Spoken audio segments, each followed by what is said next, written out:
La crisi sanitària en la que ens trobem immersos està posant en valor els materials tèxtils avançats, molts dels quals es fabriquen a Catalunya.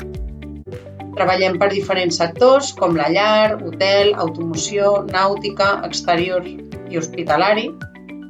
Ara mateix ens estem dedicant especialment amb el sector hospitalari i sanitari degut a la situació actual amb la que ens trobem.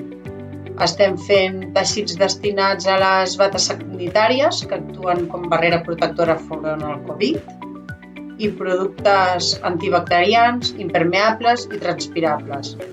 Tot destinat o bé per les bates quirúrgiques, per les cortines hospitalàries i per als protectors de matalassos. Sempre ens hem readaptat i ara és un moment per tornar-ho a fer.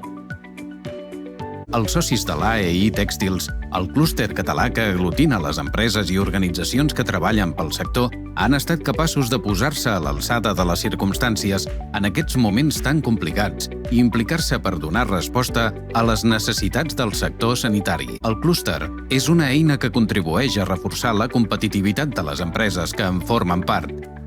L'AEI Tèxtils treballa per acompanyar els seus socis, especialment en els moments en què han de fer front a nous reptes.